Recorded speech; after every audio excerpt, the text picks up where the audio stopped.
I woke up covered in blood. And it's hard to describe the agony of a miscarriage.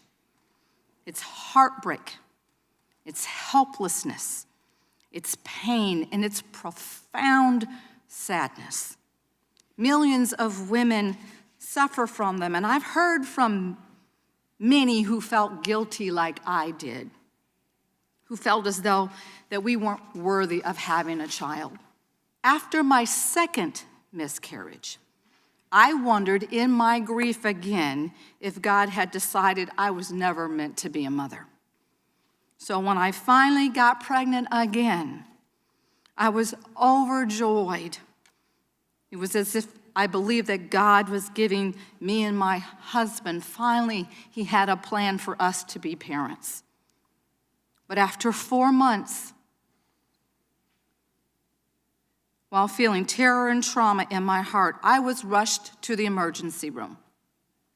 There with my doctor and my husband, I learned that I had suffered a fetal demise, or a stillbirth.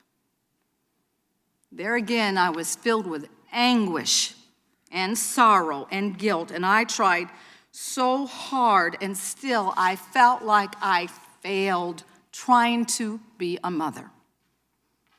My doctor thought it would be better and safer to end the pregnancy naturally, without the medicines so commonly used. So for 2 weeks, I carried my dead fetus and waited for me to go into labor. For 2 weeks, people passed me on the street, telling me how beautiful I looked, asking how far along I was, and saying that they were so excited for me and my future with my child. For 2 weeks, I carried a lost pregnancy and the torment that comes with it. I never went into labor on my own.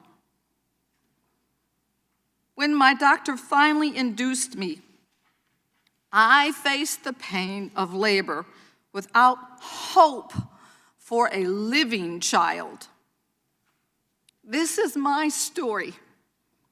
It's uniquely my story. And yet, it's not so unique. Millions of women in America, women in this room, women at your homes, and women you love and cherish have suffered a miscarriage. And so I ask, on behalf of these women, after which failed pregnancy should I have been imprisoned? Would it have been after the first miscarriage? After doctors used what would be an illegal drug to abort the lost fetus?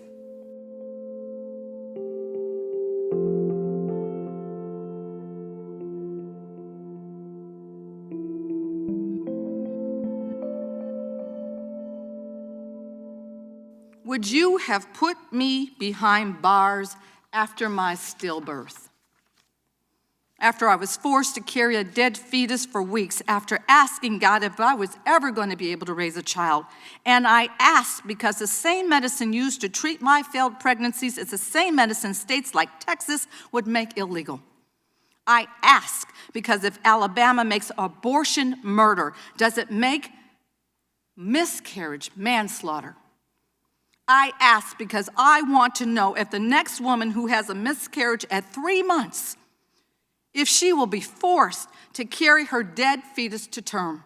So for the women in your life whose stories you do not know, for the women across the country whose lives you may not understand, and for the women in America who have gone through things you simply cannot comprehend, I say to you this: women's rights are human rights. Reproductive health care is health care.